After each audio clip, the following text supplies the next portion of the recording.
Yeah, this is Dr. Tang. I'm a vascular surgeon. We're just upstairs from where you are on the third floor in the operating room. And here we have a patient that we just finished doing some preliminary evaluation. She's a 53-year-old retired policewoman who came to see us with edema in both lower extremities, pretty severe on both sides. On exam, maybe a little worse on the right, but certainly it's bilateral. We did a preoperative MR venogram, which show classic May-Thurner, severe compression in the left common iliac vein. So before, in the last half an hour, we catheterize the patient. There are several ways you can catheterize this patient. You can go to a saphenous vein, common femoral vein, and sometime in some patients you can do it through a poppy tube vein. In this particular case, we catheterize the greater saphenous vein. This is this is a 8 French sheath in the left greater saphenous vein. And we also catheterize the right side. We always look at both sides at the same time. And this is an 8 French, also in the saphenous vein, but in the right leg. So we have M-Platz wire, 180 in both sides. We already did a venogram. Can we run through the venogram and show what we saw? If not, then I'll run it through here. Shall I run it through here? Yes. Let's see whether this works. Okay, so this is the venogram from the left side. And you see a very dilated left common iliac vein. I don't really see a stenosis. Maybe there's a May-Thurner, but it's hard to see on the venogram. And see maybe there's a collateral. So now we're going to go to the right side. Let's see whether this works.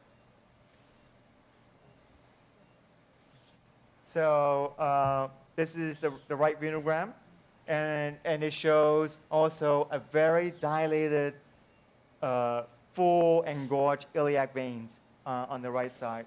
So now I'm going to put the IVUS catheter in and take a run through and see what we find. So you want to do that? Okay. I'll advance. Okay. So we're going to So this is why don't we just stop right there? So this is the external iliac vein, and you can see the artery just above it, and the external iliac vein look a little bit on the full side. Okay, let's go back up. Continue going up. And now this is at the proximal left common iliac vein, and then you can see some narrowing over there. Okay, keep going up. And now we're in the vena cava. You can actually see the wire from the other side. What's interesting in this particular IVUS is that there is pretty significant stenosis in the distal IVC.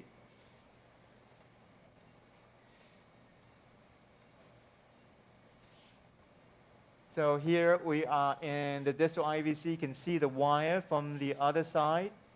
And then you see even here, the IVC look a little compressed. Keep going up. And now it looks a little bit on the small side, but it looks better. Okay, now we're going to put an IVUS through the right side now. So in summary, on the IVUS, there is distal IVC stenosis and maybe some moderate compression of the proximal left common iliac vein. Now we're going up the right side now.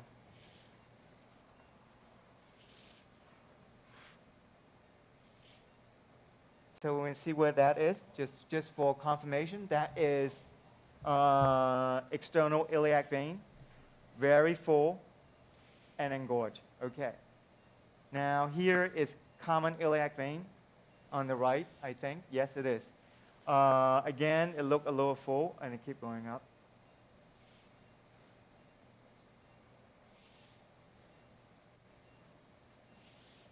Now that is the very proximal very proximal right common iliac vein, and maybe very distal IVC. Now, this is certainly IVC because I can see the wire from the left side. So even here, there's some compression there. So this is totally unexpected. And now we come in. Dr. Ting, we have a couple of people just walked into the room. Can you give us a brief history of the case? Okay, the brief history, this is a 53-year-old woman who came to us with bilateral lower extremity edema, perhaps a little more severe on the right. Okay, so here, so on the What? on the right side, IVUS also show distal IVC compression and likely some compression in a very, very proximal right common iliac vein. So what we're going to do here is that we're going to put in 2 stents, one from the left and one from the right, projecting it into the IVC in a kissing stent configuration. Okay, let's go. So I usually, instead of, can I have a clamp? Let's get can we have the, Dr. Ting, yes. can you explain to the audience how would you go about sizing the stents for this case? Okay, Can I take the sheath out? yeah, take the sheath out and then put the stent up. So usually what I do, I use, in this particular case, we're using wall stents. Usually in a woman, I put in a 16 millimeter stent. The length depends on the degree, the length of the Help me lesion. load this stent. In a Just be man, careful. I usually put in an 18 millimeter stent. Again, the length Watch the back of this. depending on the particular situation. Would you ever use the IVUS to guide you? I generally I don't even use any measurement. I just just in general, just in every woman I put in a 16 millimeter, in every man I will put in an 18. I don't usually do any measurement Hold on during to the the wire. case. And it seemed to have worked out really well. Okay, so we're now deploying the stent up the left. Okay, let's advance it. So we previously decided to put the top of the lesion is at the top of L3. So we're going to go up a little bit, and we're going to advance this to maybe even to L2, and then we'll pull the stent back as we're deploying the stent. Okay, let's do the same thing on... Windsor, Yes. when do you decide to place a inferior vena cava stent versus doing this kissing stent technique? So in this particular case, I think a take the kissing next stent one. is appropriate because the lesion is in a distal IVC. But if the lesion is unilateral, then I think is a surgeon choice. Usually I put in unilateral stent on the left, but okay, on some patients I will put in stent bilaterally. Okay, here we go. Dr. Ting, do you ever have an issue with jailing the other side with using a single stent as opposed to the kissing technique? You know, yes, we have. We have a few cases where we put in stent on the left side, and the patient returned months to years later with symptoms in the contralateral limb. But having seen these few cases, I think the frequency is relatively low. Okay, so you notice here we line up both stents at the same level, one coming up the right side and the other one coming up the left. So we are just about ready to deploy these 2 stents. And Dr. Koram, who is our resident, is going to deploy one, and I'm going to deploy the other one simultaneously. So when you do this one here. Okay, Dr. T. We're going to come back as we... No, just keep the stent where it is, and then, okay. Okay. All right. So now we're deploying both stents at the same time. Don't advance Sorry, okay. your, Mhm. keep it where it is.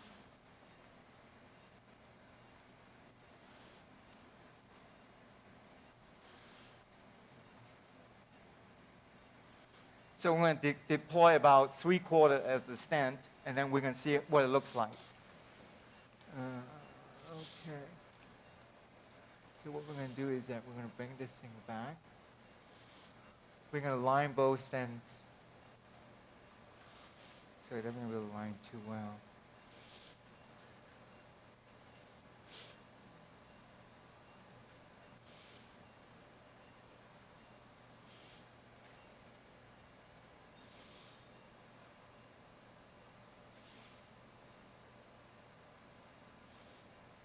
So the leveling of the two stents looks pretty good right now.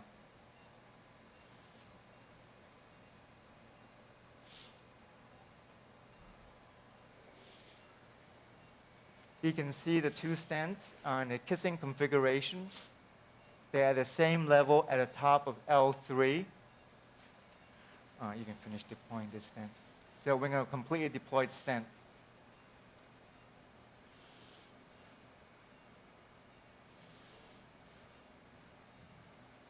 Okay, so we're going to deploy this other stent as well. Yes, sir.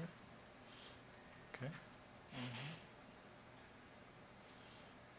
Nice, very nice. You can see now both stents are deployed. There's some minor tapering in the midsection of the left stent. We're going to dilate both stents to make sure they're both fully expanded. So we're going to, Wire? Dr. Ting, yes. when would you do a kissing stent like this? So would you do the left side seem a lot worse on the venogram, as well as the patient has more symptom on the left side? Would you just treat that and see how she does symptomatically and come back, or would you always do a bilateral kissing stent? I've done it both ways. I have, in some of these cases, I have put both sides, stent both sides at the same time. And I've done a few cases, many cases where I put in a unilateral stent and see how these patients do. I think we don't have enough information to know with certainty which approach is better. So right now, I think maybe it's a surgeon choice.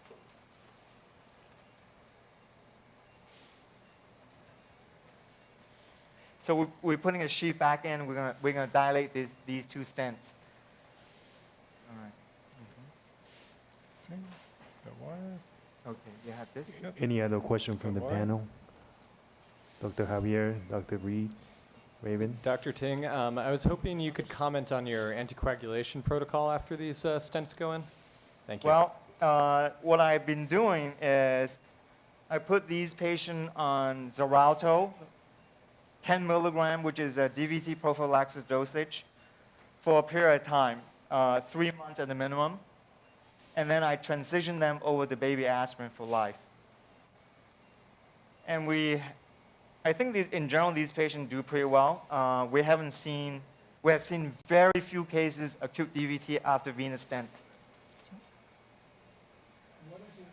What is your strategy for follow-up of these patients? Do you do it with ultrasound? You consider doing a venography in the future? I think that the best way to follow these patients is symptomatically. If the patient does well for a period of time, 6 months later, the patient said, you know, doctor, my leg is getting swollen again. I know that patient you should take back and take a second look. So I follow them by symptoms. Ready for the balloon. Okay, let's load the balloon. So now we're going to put the balloon in on both sides. We're going to dilate both stents.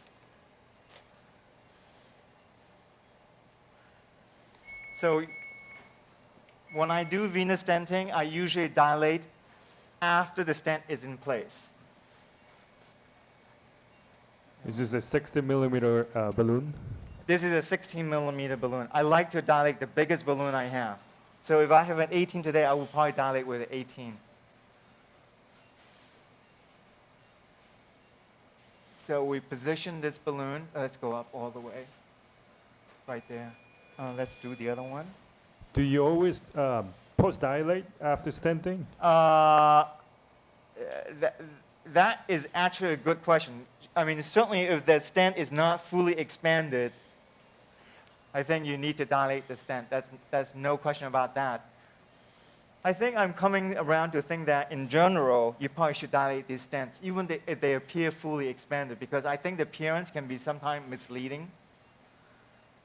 So here both balloon is in place. We're going to dilate them at the same time. Okay. So we have 216 times 4 balloon in. Okay, let's go through.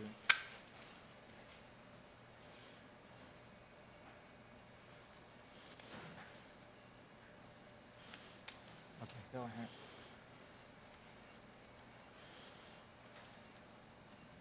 So you can see there's a lesion there. Looks pretty good. Go up to 4. Yes, sir. Okay. So we can see both stents are being dilated at the same time. I think that's good. Can you comment on there was a waste in there? I think in May-Thurner cases where there's a scar tissue formation around the vein because of the constant pulsation of the artery. That's a good point. I noticed that too. So this patient came advertised with May-Thurner, and we saw some, I would say, moderate stenosis in the proximal left common iliac vein. And certainly when I was dilating just now, I saw a waste. All right. So with that in mind, what is your opinion on pre-dilatation before stenting? On what? On pre-dilatation before stenting? I don't usually do it. Usually I put a stent in, and then I dilate post-stent. The only situation where pre-dilatation is very helpful is when a patient presents with complete occlusion of the iliac vein. Thereafter, I'm able to pass a wire through. I usually will dilate with a smaller balloon to create a channel so I can put a stent in. And then I'll do some more aggressive dilation after the stent is in place. Okay. Okay. So now I'm going to, All right. it is absolutely essential to do a completion venogram or IVUS, because you may see a lesion. One of the things that I have found is that when you put a proximal stent in, after you relieve the pressure, there may be a distal lesion that you previously did not see.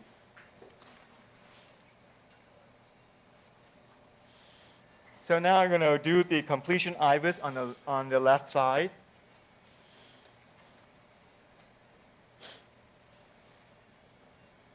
Okay.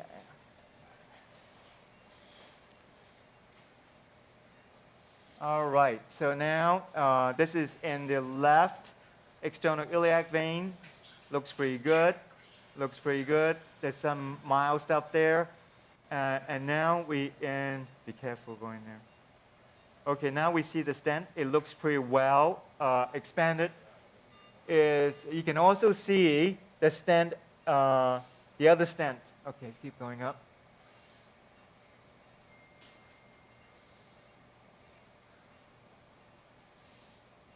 It looks pretty good.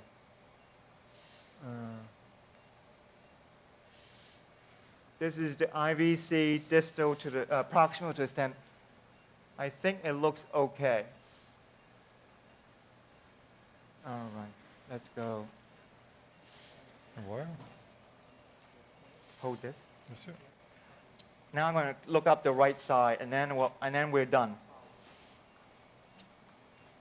If there was a lesion extending distally, how far would you go? Would you cross the inguinal ligament? It's permissible Wire? to stent across the inguinal ligament in veins, and I have done it, but I'm becoming more hesitant in putting a stent across the inguinal ligament, even in veins. So I've done it, but it's very infrequent. And Winsor, this is Julian. On your experience, where do these, when you do the kissing stents, if they reach the nose, where do you tend to see it? That's a great question. So stenosis can happen in several different places. Certainly, it can happen on the right, on the contralateral limb. For example, if you put a stent in the left, I go back and look, I see a new lesion in the right common iliac vein that I did not see in a prior intervention. So that's one location. I have also seen lesion on the same side of the stent, but more distally. For example, if the stent is an IVC common iliac vein, you see the lesion in the external iliac vein. Okay, let's go up. So now we're going up. We're doing iris up the right side. This looks pretty good. You notice one thing that it's worth noting is that this external iliac vein looks smaller than when it was earlier, right? It looks smaller. It's not as full as.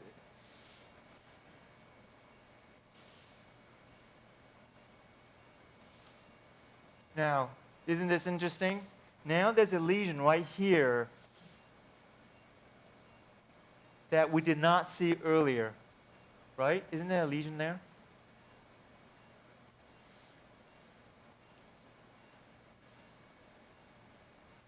So this is the stent on the right side.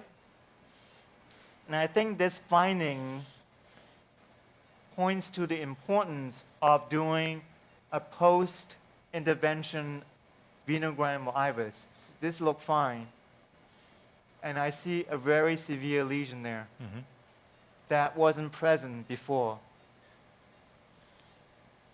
Do you see this commonly, Dr. Teng? Yeah, Or I've you seen s- it. Actually, I wouldn't say commonly, but I see it many times. So we're going to put a stent here.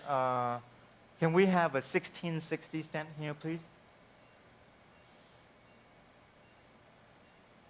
Okay.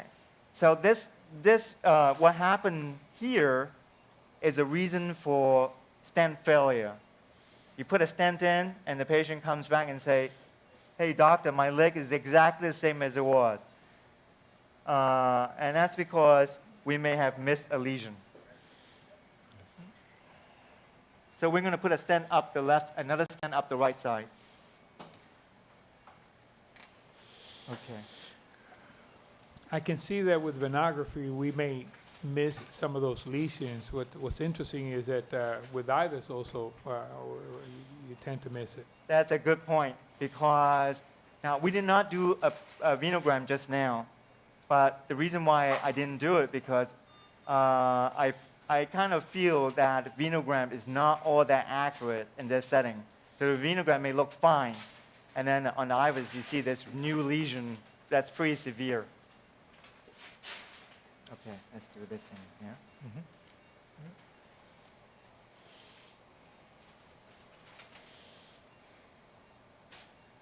So this is a 1660. It's the same diameter stent, but it is shorter in length.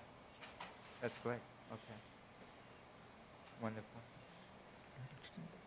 And what is your philosophy on landing the stents? How many centimeters you go into normal tissue, or do you just try to go into where the lesion is? Say that again. What is what do you like to do regarding placing the stents? How many centimeters you go into the normal tissue, or you just try to cover the lesion itself?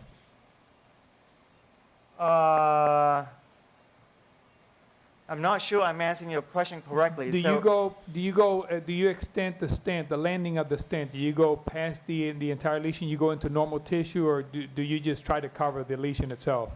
It's very important to have this both end of the stent in normal-looking tissues.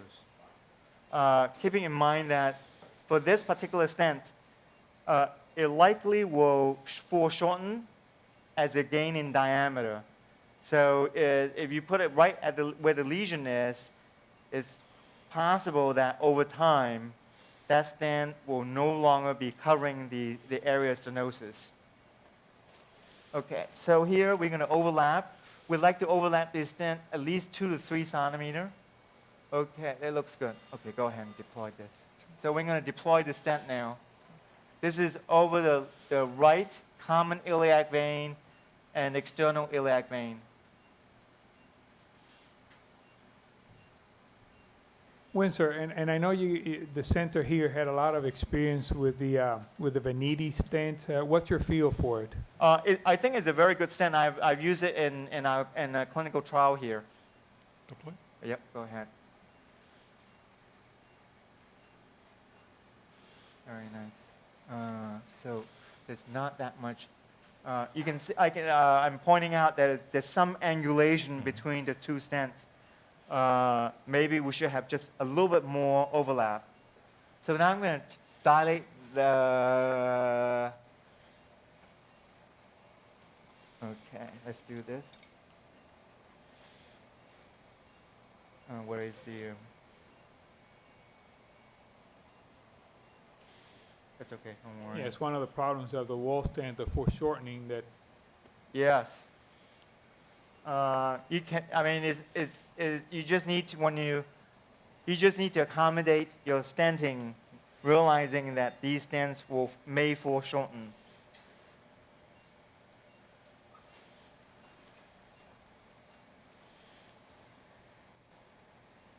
Now the other thing is that the end of these stents are very sharp. So we're going to take the balloon.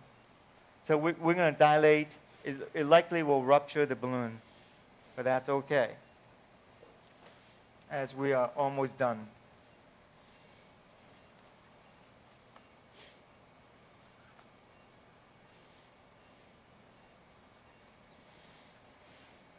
Same balloon that we used earlier is the 1640 balloon.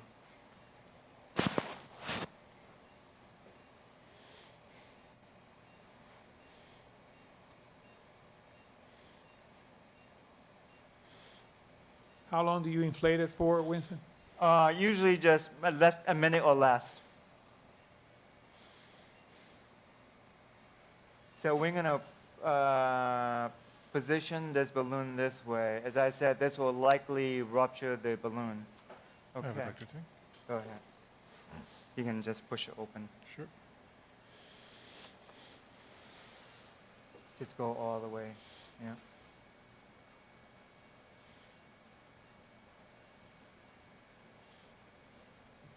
Very nice. Go up higher. We're actually at our limit. Oh, that's great. Okay.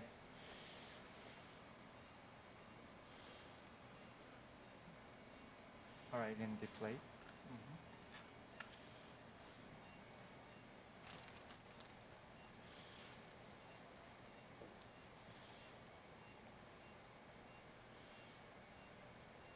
Very nice. So here, in summary, this patient has a left common iliac stenosis, but also stenosis in the distal IVC. So we put two stents, one on the left, one on the right, 16 millimeter times 90 in a kissing stent configuration. And then we put an additional 16 times 60 millimeter stent over the right external iliac vein for lesion that become apparent after the proximal stent. Let's take a look. And we are done here. Thank you. Any other questions? Yes, one more. What's your post-op care on these patients? You keep them overnight? You send them home the same day? We send them home the same day. So there's no need for bed rest. So the patient goes to recovery room. The patient can move immediately, and within an hour to 2 hours, the patient will be gone. And we start the Xarelto usually on the night of the procedure. So it's about 4 o'clock now. So the patient will take the first dose around 9 o'clock tonight, and will continue for at least 1 month, possibly longer, depending on the clinical situation of the patient. Do you find that these patients have any back pain or any other pain, and what do you advise them on, and what do you do to treat that? If that's a problem? Almost 95+% of the patient will have severe back pain after this procedure. We give a few dosage of Percocet to every patient after the procedure. They will have a lot of discomfort for the next several days. Luckily, usually it will subside by end of 1 week. Infrequently, some patient will have back pain for a longer period of time, up several weeks. But that's pretty unusual. Dr. Ting, that was a great case. I'm going to ask the audience if anybody has any question. Okay. Okay, thank you very much. Thank you for the great Thank you, case. everyone.